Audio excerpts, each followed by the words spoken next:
To get free video lectures for ECE GATE 2018, subscribe Engineer Tree and press bell icon for more information and update. Hello everyone and welcome to engineer tree. तो इसके previous videos में हमने transmission lines के जो basic parameter थे उनके बारे में डिस्कस किया था। रेजिस्टेंस, कैपेसिटेंस, इंडक्टेंस और कंडक्टेंस, किस तरीके से ये सीरीज आर्म में और शंट आर्म में एक दूसरे से पूरी लाइन पर डिस्ट्रीब्यूटेडली कनेक्ट रहते हैं। तो ये सारी चीज़ें हमने प्रीवियस वीडियोज़ में डिस्कस की थी। अगर आपने प्रीवियस वीडियोज़ नहीं देखे हैं तो आप हमारे चैनल की प्लेलिस्ट पे जाके वो वीडियोज़ देख सकते हैं। इस वीडियो में हम देखने वाले हैं कुछ वोल्टेज और करंट की इक्वेशन जो कि आपकी ट्रांसमिशन लाइंस के लिए होती हैं। तो यहाँ पर ट्रांसमिशन लाइंस में हमने देखा था कि ये सारे पैरामीटर पूरी ट्रांसमिशन लाइन पर ये सोर्स एंड से लेके लोड एंड तक डिस्ट्रीब्यूट रहते हैं। तो इसमें हमें अगर वोल्टेज और करंट कैलकुलेट करना है तो एक पर्टिकुलर एक डिस्टेंस हमें सेलेक्ट करनी होगी। उसके लिए हम वोल्टेज या करंट की इक्वेशन कैलकुलेट कर सकते हैं। तो यहाँ पर हम मान के चलिए पूरी ट्रांसमिशन लाइंस में से केवल डेल एक्स इतनी डिस्टेंस सेलेक्ट करते हैं।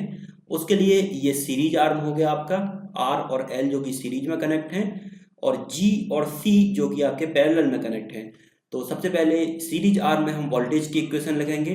तो वोल्टेज हो जाएगा आपका करंट इनटू इम्पीडेंस। तो इम्पीडेंस आप यहाँ पर लिख सकते हैं, सीरीज में है, इम्पीडेंस हो जाएगा आपका R plus J omega L.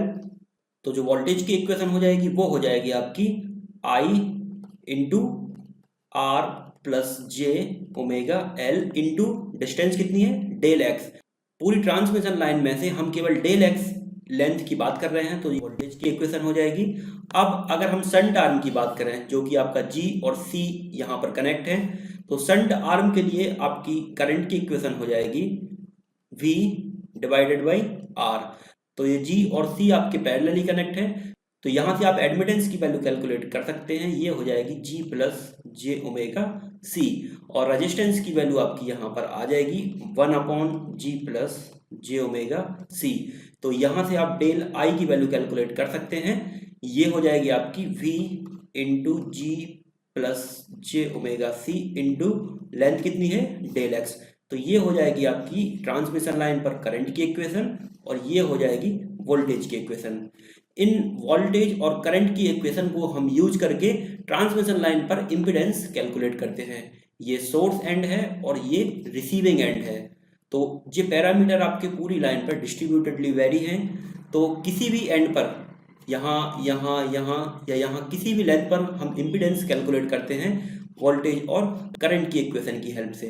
तो इसके लिए काफ़ी बड़ा डेरिवेशन है, तो वो डेरिवेशन की हमें यहाँ पर ज़रूरत नहीं है। हम सीधे इम्पीडेंस कैलकुलेट करने के लिए इसका फाइनल रिजल्ट देख लेंगे, जिससे हम सीधे सीधे गेट में क्वेश्चन सॉल्व कर सकते हैं।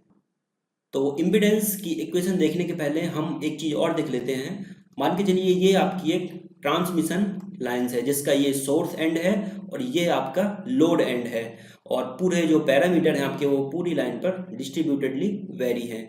अब ट्रांसमिशन लाइंस के अंदर आपकी दो टाइप की वेव होगी। फर्स्ट वेव तो होगी आपकी फॉरवर्ड वेव होगी, और दूसरी होगी रिफ्लेक्टेड वेव। तो ट्रांसमिशन लाइन पर फॉरवर्ड वेव भी होगी और रिफ्लेक्टेड वेव भी होगी। अब इसकी एक कंडीशन ये है कि ट्रांसमिशन लाइन पर रिफ्लेक्टेड वेव आपकी केवल एक कंडीशन में नहीं होगी, जब आपका जो लोड इम्पीडेंस है वो लाइन के कैरेक्टरिस्टिक इम्पीडेंस पर टर्मिनेट हो। कैरेक्टरिस्टिक इम्पीडेंस होता है आपका Z0। तो अगर हम जो लोड एंड है उसको Z0 पर टर्मिनेट करते हैं तो आपकी ट्रांसमिशन लाइन में कोई भी रिफ्लेक्टेड वेव नहीं होगी, क्योंकि जो आपका सोर्स का पावर होगा वो पूरा लोड में एब्जॉर्ब हो जाएगा और कोई भी आपकी रिफ्लेक्टेड वेव इस कंडीशन में एग्जिस्ट नहीं करेगी। तो इस कंडीशन को हम बोलते हैं मैच्ड लाइन। आपका जो सोर्स एंड है वो लोड एंड से मैच हो गया, तो ये हो गई आपकी मैच्ड लाइन की कंडीशन। अब जो Z0 आपका कैरेक्टरिस्टिक इम्पीडेंस है वो क्या होता है, Z0 एक यूनिक इम्पीडेंस होता है जिस पर हम लाइन को टर्मिनेट करते हैं, तो आपका जो सोर्स का पूरा पावर होता है वो लोड में डिलीवर हो जाता है। उस यूनिक इम्पीडेंस को हम बोलते हैं कैरेक्टरिस्टिक इम्पीडेंस, और आपकी ये लाइन हो जाती है मैच्ड लाइन। तो ये तो बात हुई आपकी मैच्ड लाइन की। अब इसमें हम कैलकुलेट करते हैं पूरी ट्रांसमिशन लाइन पर अलग अलग पॉइंट पर उसका इम्पीडेंस क्या होगा। ये आपका सोर्स एंड है और ये लोड एंड है, और पूरे पैरामीटर ट्रांसमिशन लाइन पर डिस्ट्रीब्यूटेडली वेरी हैं। तो हम एक पर्टिकुलर पॉइंट पर इम्पीडेंस किस तरीके से कैलकुलेट कर सकते हैं, तो यहाँ पर आपका जो इम्पीडेंस होगा ट्रांसमिशन लाइन पर वो डिस्टेंस के हिसाब से वेरी करेगा कि कितनी डिस्टेंस पर हम उसका इम्पीडेंस कैलकुलेट करने वाले हैं। तो इसके लिए हम वोल्टेज और करंट की इक्वेशन को यूज करके इम्पीडेंस का जो फॉर्मूला है वो कैलकुलेट कर सकते हैं। तो यहाँ पर हमें डेरिवेशन की जरूरत नहीं है, हम सिंपली जेड एक्स आपका डिनोट कर रहा है कि कितनी डिस्टेंस पर हम इम्पीडेंस कैलकुलेट कर रहे हैं। तो इसका जो सीधा सीधा फॉर्मूला हो जाएगा वो हो जाएगा V X divided by I X equals to Z naught कोष्टक Z L cos H gamma X plus Z naught sine H gamma X divided by Z naught cos H gamma X plus Z L sine H gamma X. ये formula हो जाएगा आपका impedance का। ये बहुत important formula है, आगे जो आपके क्वेश्चन सॉल्व होंगे वो इस फॉर्मूले से सॉल्व होंगे। यहाँ पर जो x है वो डिनोट कर रहा है कितनी डिस्टेंस पर हमें इम्पीडेंस कैलकुलेट करना है, और जो गामा है वो आप जानते हैं प्रोपोगेशन कांस्टेंट है, जेड एल आपका लोड रेजिस्टेंस है और जेड नॉट आपका कैरेक्टरिस्टिक इम्पीडेंस है। तो ये तो हुई आपके इम्पीडेंस के फॉर्मूले की बात। अगर हम जो लोड एंड है उसको कैरेक्टरिस्टिक इम्पीडेंस से टर्मिनेट कर देते हैं, लोड एंड की वैल्यू कैरेक्टरिस्टिक इम्पीडेंस के इक्वल अगर हम रखते हैं इसमें, तो जेड एल और जेड नॉट इक्वल हो जाएगा आपका। तो न्यूमरेटर आपका पूरा डिनोमिनेटर से कैंसिल हो जाएगा और जो जेड इनपुट इम्पीडेंस हो जाएगा वो इक्वल हो जाएगा जेड नॉट के। तो जो आपकी ट्रांसमिशन लाइन है उस पर अगर हमने लोड को कैरेक्टरिस्टिक इम्पीडेंस से टर्मिनेट किया तो पूरी ट्रांसमिशन लाइन पर हर जगह आपका इम्पीडेंस सेम हो जाएगा। तो लोड को अगर हम कैरेक्टरिस्टिक इम्पीडेंस से टर्मिनेट करते हैं तो पूरी ट्रांसमिशन लाइन पर इम्पीडेंस आपका सेम हो जाएगा, हर पॉइंट पर वो अलग अलग वेरी नहीं करेगा। अब यहाँ पर हम बात करते हैं शॉर्ट सर्किट और ओपन सर्किट ट्रांसमिशन लाइन की। तो जैसा कि हमने इम्पीडेंस का फॉर्मूला देखा है, जेड इनपुट क्या होता है, जेड नॉट कोष्टक Z L cos H gamma X plus Z naught sine H gamma X divided by Z naught cos H gamma X plus Z L sine H gamma X. तो इसमें जो आपकी short circuit line होगी और open circuit line होगी वो कब होगी, फर्स्ट हम बात करते हैं शॉर्ट सर्किट लाइन की। तो शॉर्ट सर्किट लाइन आपकी होगी जब लोड इम्पीडेंस आप जीरो रखेंगे। तो इस फॉर्मूले में जब आप जेड एल की वैल्यू जीरो पुट करेंगे तो जो इनपुट इम्पीडेंस हो जाएगा उसको हम डिनोट करते हैं जेड एस सी, मतलब शॉर्ट सर्किट इम्पीडेंस। तो जेड एस सी आपका इक्वल हो जाएगा, जेड एल जब आपने जीरो किया तो ये टर्म आपका जीरो हो जाएगा और ये टर्म आपका जीरो हो जाएगा और जेड नॉट से जेड नॉट आपका कैंसिल हो जाएगा। तो फाइनली ये बचेगा आपका Z not ten H gamma x. इसको हम बोलते हैं शॉर्ट सर्किट इम्पीडेंस। अब ओपन सर्किट की बात करें तो ओपन सर्किट में आपका लोड इम्पीडेंस जो होगा वो इनफाइनाइट होगा। तो जो आपका जेड इनपुट इम्पीडेंस हो जाएगा उसको हम डिनोट करेंगे जेड ओपन सर्किट। ये जो जेड शॉर्ट सर्किट था और ये जेड ओपन सर्किट हो जाएगा। तो जब जेड एल की वैल्यू इनफाइनाइट हो जाएगी आपकी तो ये आप नेग्लेक्ट कर सकते हैं और दूसरा ये टर्म आप नेग्लेक्ट कर सकते हैं और जेड एल से जेड एल आपका कैंसिल हो जाएगा।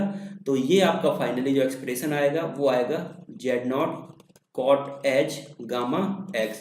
ये हो जाएगा आपका ओपन सर्किट इम्पीडेंस। तो ये शॉर्ट सर्किट इम्पीडेंस और ये ओपन सर्किट इम्पीडेंस, इन फॉर्मूलेस को आपको याद रखना है या इस मेन फॉर्मूले से आप इनको कैलकुलेट कर सकते हैं। और यहाँ पर जो आपका कैरेक्टरिस्टिक इम्पीडेंस हो जाएगा वो हो जाएगा geometric mean of short circuit impedance into open circuit impedance. अगर आपको शॉर्ट सर्किट इम्पीडेंस और ओपन सर्किट इम्पीडेंस पता है तो उनका जियोमेट्रिक मीन निकाल के आप कैरेक्टरिस्टिक इम्पीडेंस कैलकुलेट कर सकते हैं। तो यहाँ पर हम एक एग्जाम्पल देख लेते हैं शॉर्ट सर्किट और ओपन सर्किट लाइन का। ये मान के चलिए आपको एक ट्रांसमिशन लाइन्स गिवन है, ये हो जाएगा उसका लोड एंड और ये हो जाएगा इनपुट इम्पीडेंस। तो इसमें हम मान के चलते हैं सबसे पहले आपको शॉर्ट सर्किट इम्पीडेंस कैलकुलेट करना है। तो शॉर्ट सर्किट इम्पीडेंस के लिए आप क्या करेंगे, जो लोड एंड होगा उसको जीरो कर देंगे। तो जब ये आपका जीरो हो जाएगा तो इसका जो टोटल इम्पीडेंस हो जाएगा वो आप कैलकुलेट कर सकते हैं 3 + 2 पैरेलल 2। तो इसका जो इक्विवेलेंट हो जाएगा वो हो जाएगा 3 + 1 यानी 4 ओम। तो 4 ओम हो गया आपका शॉर्ट सर्किट इम्पीडेंस। अब मान के चलिए ओपन सर्किट इम्पीडेंस आपको कैलकुलेट करना है, तो ये लाइन आप पूरी ओपन कर देंगे। जब आप ये लाइन ओपन करेंगे तो इसका जो टोटल इम्पीडेंस हो जाएगा वो हो जाएगा केवल 3 और 2, क्योंकि ये इम्पीडेंस आपका ओपन हो गया तो 3 + 2 ये हो जाएगा आपका 5 ओम। अब इसमें कैरेक्टरिस्टिक इम्पीडेंस आपका क्या होता है, Z short circuit into Z open circuit. तो शॉर्ट सर्किट का इम्पीडेंस 4 इंटू ओपन सर्किट का इम्पीडेंस 5, तो ये हो जाएगा √20। तो ये वैल्यू हो जाएगी आपकी कैरेक्टरिस्टिक इम्पीडेंस की। तो इस तरीके से आप शॉर्ट सर्किट और ओपन सर्किट से कैरेक्टरिस्टिक इम्पीडेंस की वैल्यू कैलकुलेट कर सकते हैं। तो अगर हम इसमें बात करें ट्रांसमिशन लाइन के स्ट्रक्चर की, तो वो कुछ इस तरीके से रहता है आपका R L, यहाँ पर G और यहाँ पर आपका C। तो इसमें अगर हम Z short circuit impedance calculate करने की बात करें तो ये आपकी लाइन पूरी शॉर्ट सर्किट हो जाएगी और जो इसका टोटल इम्पीडेंस हो जाएगा वो होगा R + jωL। अगर हम इसमें ओपन सर्किट एडमिटेंस की बात करें तो ओपन सर्किट एडमिटेंस गामा आपका हो जाएगा यहाँ से G + jωC, और अगर इसका ओपन सर्किट इम्पीडेंस कैलकुलेट करें तो वो हो जाएगा 1/G + jωC, जो कि आपका क्या है, जेड ओपन सर्किट इम्पीडेंस है। अगर अब हम इसमें कैरेक्टरिस्टिक इम्पीडेंस कैलकुलेट करें तो वो होता है Z short circuit into Z open circuit. तो जेड नॉट आप यहाँ से कैलकुलेट कर सकते हैं, √जेड शॉर्ट सर्किट की वैल्यू थी R + jωL into open circuit impedance की वैल्यू कितनी है 1/G + jωC। तो यहाँ से आप कैरेक्टरिस्टिक इम्पीडेंस कैलकुलेट कर सकते हैं, वो हो जाएगा आपका R + jωL / G + jωC। तो ये हो जाएगा आपका कैरेक्टरिस्टिक इम्पीडेंस ट्रांसमिशन लाइंस के लिए। इसका यूज हम आगे करेंगे जब हम लॉसलेस और डिस्टॉर्शनलेस लाइंस देखेंगे। तो ठीक है फ्रेंड्स, इसके आगे हम नेक्स्ट वीडियो में देखेंगे। अगर ये वीडियो आपको पसंद आया हो तो इसको आप लाइक जरूर करें, सब्सक्राइब करें और अपने फ्रेंड्स के साथ शेयर करें। Thank you friends.